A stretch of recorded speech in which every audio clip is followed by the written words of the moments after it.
Hoje eu quero falar com você sobre o pior pesadelo dos ansiosos. É isso mesmo. Vou mostrar para vocês o que acontece de pior no quadro de ansiedade, o que você pode esperar caso você não busque ajuda com relação à sua ansiedade. Caso você esteja enfrentando um quadro que possa vir a piorar, tá? Por que desse vídeo? A ideia é trazer uma conscientização a respeito do que você está enfrentando, para que você tenha certeza do que você deve fazer e do que você não deve fazer. Então, é um vídeo de alerta para você que já enfrenta um certo grau de ansiedade e para que você possa ficar atento com relação à evolução desse quadro, a evolução do seu quadro de ansiedade, ok? Então, vamos lá. Antes de dar início, né, se você já se interessou pelo conteúdo, peço aí para você deixar o seu like, para você deixar um comentário também e, por favor, me ajude aí a bater a minha singela meta de 100 inscritos aí no canal, tá? A gente sabe que começos são difíceis e eu conto aí com a sua ajuda. Cada like, cada inscrição, cada comentário faz toda a diferença, tá bom? Garanto a você que eu vou dedicar um tempo especial para responder o seu comentário. E seu comentário também pode vir a ser um tema de um próximo vídeo, tá bom? Então, fica aí o incentivo para você deixar um comentário. Vamos lá. Se você conhece alguém que já lida com ansiedade ou que precisa saber dessa mensagem, já deixe de compartilhar esse vídeo para que a pessoa possa compreender um pouco mais sobre si também, tá bom? Bom, vamos ver se você sofre de ansiedade. Eu tenho umas perguntas aqui. Primeiro, você já se sentiu fora do controle? Já se sentiu ansioso sem motivo algum? Do nada. Ou pelo menos aparentemente sem motivo? Ou então ansioso, com medo, com receio, preocupado excessivamente com alguma coisa específica? Se esse é o seu caso, você precisa ficar atento ao vídeo de hoje, tá? Certo nível de ansiedade é normal. A gente considera algo saudável. Ansiedade é uma emoção que você precisa entender que não se elimina da nossa vida. Você não vai experimentar um estilo de vida sem ansiedade. As chances são essas, tá? Inclusive, quando a gente fala sobre saúde mental, e aí o nosso aspecto, nosso trabalho, psicologia é promover saúde mental, a ideia é um equilíbrio e não simplesmente a eliminação, tá, de alguma emoção simplesmente porque você não gosta. A ideia é que você precisa aprender a lidar com as suas emoções, tá? Então, a ansiedade não necessariamente é a vilã. O problema é quando a gente começa a perder o controle. Quando você se encontra numa situação que você não consegue controlar sua respiração, sua frequência cardíaca, seus pensamentos, aí você está entrando num caso severo de ansiedade. Então, fique atento a isso. O que é essa perda de controle? Justamente isso. Quando você entra num estado de alerta, que você não está mais direcionando, conseguindo manter a calma, mesmo se esforçando, mesmo aplicando, às vezes, técnicas de respiração para isso, tá? Técnicas de mindfulness, enfim. Então, se você já experimentou algum episódio de crise de ansiedade, você sabe do que eu estou falando. E aí que entra o pior pesadelo. Você, justamente, perdeu o controle. Então, a pessoa que enfrenta o quadro de ansiedade, de transtorno de ansiedade, e não trata dessa situação, ela tende, existe a possibilidade de que você evolua para um quadro de pânico, tá? E aí, situação de pânico, o buraco é mais embaixo. Pânico é o nome que a gente dá para um ponto máximo em ansiedade, é um ponto de desgaste extremo do nosso organismo, da nossa mente, por conta da ansiedade, tá? Então, a pessoa em estado de pânico perde boa parte do controle do próprio pensamento e do próprio corpo também. Como que essa dor se manifesta? Como que esse problema vai acontecendo? Então, esse é o momento que você precisa prestar bastante atenção para identificar se você já passou por uma situação como essa, tá bom? Então, acompanhe. Preocupação excessiva, né? A mente cria cenários catastróficos o tempo todo. Você está sempre preocupado com a hipótese de que alguma coisa vai dar errado. É um ponto de atenção. Seguindo, sensações físicas, palpitação, sudorese, tá? Tremores, falta de ar, como se algo ruim tivesse acontecendo o tempo todo. É um ponto de atenção de ansiedade. Outro ponto, dificuldade de relaxar. Você não consegue estar calmo, você não consegue, mesmo no momento de descansar, você não consegue relaxar, não consegue repousar. Você vai deitar para dormir, a sua cabeça vai a milhão, porque fica pensando em um problema no futuro, ou uma hipótese de que algo vá dar errado. Ou então, um medo específico de alguma coisa. Outro ponto, medo do julgamento, preocupação constante com o que os outros pensam. E aí cabe um parênteses. A opinião alheia, ela é importante. Nós somos seres sociais, não vivemos de autoestima o tempo todo. Então, a opinião que as pessoas têm sobre nós, ela é, de certa forma, relevante. Isso você precisa aceitar. E lidar com equilíbrio. Não simplesmente viver como se nada mais e nem ninguém se importasse, como se a opinião alheia não fizesse diferença, porque faz. E também você não vai viver como se só a sua opinião fosse a importante, tá?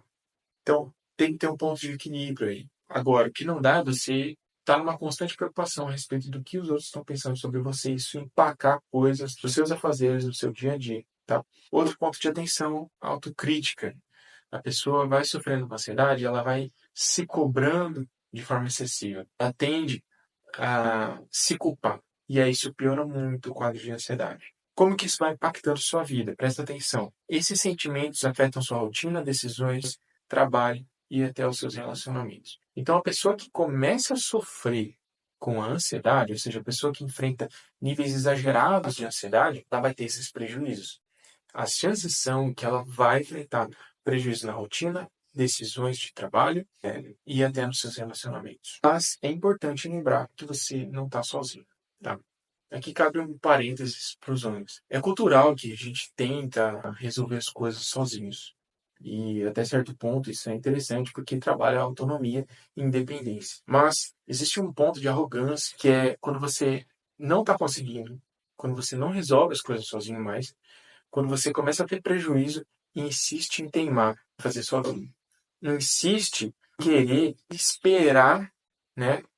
Desenvolver aquela esperança de que uma hora eu vou conseguir, uma hora vai dar certo, uma hora você só está se afundando. Então, é preciso ter coragem para assumir que precisa de ajuda. E minha intenção aqui é te encorajar a identificar aquilo que na sua vida você não está dando conta. E falar, eu preciso de ajuda. Porque é mais louvável que você tenha ajuda para resolver um problema do que você deixar as coisas estourarem. E aí você não cumprir com os seus compromissos, não cumprir com as suas responsabilidades por conta de um orgulho que você acha que as coisas vão dar certo, que você vai dar conta, sendo que você não está dando conta há um bom tempo. E com a ansiedade, o problema, a questão não é diferente. Você não consegue resolver, você está sofrendo, está perdendo oportunidade, está tendo prejuízo por conta da preocupação excessiva, está enfrentando crises de ansiedade. Não espera piorar. Fala com o psicólogo, tá? Meu contato vai estar aí na descrição do vídeo. Eu estou disponível para conversar. E você talvez não sabe, talvez nunca tenha experimentado psicoterapia, mas você não precisa iniciar a psicoterapia logo de cara. Você pode entrar em contato comigo para ter uma conversa simples, tá? Vamos conversar primeiro, depois eu te explico como tudo funciona e você não tem compromisso nenhum de iniciar o processo terapêutico comigo. Mas tenha coragem de buscar uma informação profissional, uma instrução para você entender a gravidade da situação que você está vivendo. Ou para você ter a tranquilidade de entender que às vezes aquilo que você está enfrentando não é tão grave assim. Tá bom? Então fica o convite. Manda uma mensagem, vamos conversar. Tá? Partindo então para o encerramento, vou deixar uma reflexão para vocês. É o seguinte: reconhecer suas dores e sinais de alerta é o primeiro passo para buscar ajuda e melhorar. Então, esse vídeo é para você prestar atenção nos sinais de alerta que você tem na sua vida. O que você tem enfrentado e tem te trazido prejuízo. Às vezes é um prejuízo na sua rotina, na sua saúde física, no seu bem-estar. Então, se você se identificou com alguma questão nesse vídeo, se você identificou que pode ter o risco de você estar enfrentando um quadro de ansiedade, entre em contato, tá? Não quer falar comigo? Tudo bem, mas veja um outro profissional para que você entenda o quadro da sua saúde mental, para que você tenha a tranquilidade de saber o que você está vivendo, a seriedade disso e se você precisa de ajuda para isso ou não. tá bom? Mas não negligencie, não deixe para depois, não ache que vai passar. Às vezes, as coisas realmente passam, parece que vai ficar tudo bem. Só que feridas não tratadas, elas podem até parar de doer um tempo, mas elas voltam a incomodar. E aí elas voltam mais grave. E uma última reflexão é o seguinte: muita gente fala que psicoterapia é cara demais. Mas a pergunta que eu te faço é: o que você perderia se perdesse o autocontrole, se perdesse a sua paz? Qual é o preço da sua paz? Qual é o preço de você se manter no controle? Porque a pessoa que enfrenta um quadro de ansiedade severo, né, ela perde o próprio controle, ela perde a capacidade de solucionar muitos problemas da própria vida. E aí a gente tem um problema, grande problema. Então, assim, uma coisa eu te garanto: você pode até achar que é muito dinheiro para investir em psicoterapia, que é caro, que é muita grana. Só que eu tenho certeza que perder o controle e a paz sai muito mais caro. Te garanto, tá? Você pode até achar que é muito dinheiro para investir em terapia. Mas quando você perceber que as coisas não têm mais brilho porque você negligenciou o seu quadro de ansiedade, aí você vai ver que não era tão caro assim. E um grande amigo meu já me disse uma vez, e eu aprendi e levo para a vida: você pode ter todos os problemas da vida, mas se você tiver um problema de saúde, aí você vai ter só um problema. Isso significa, para mim, essa frase fala o seguinte: a gente enfrenta muito desafio, muito problema o tempo todo. Sempre tem uma dificuldade nova para lidar. Agora, quando a gente tem um problema de saúde, toda a nossa atenção se volta para aquilo, para recobrar a saúde. E a gente investe para reestruturar, para trazer de volta o bem-estar e a saúde. Então, por que não investir em prevenir o adoecimento, prevenir a gravidade da situação? Tá bom? É isso por hoje. Não esquece de deixar o seu like e o seu comentário, tá? Fica o desafio. Deixa um comentário de uma sugestão de vídeo. Quem sabe eu posso trazer um próximo. Beleza? Um abraço.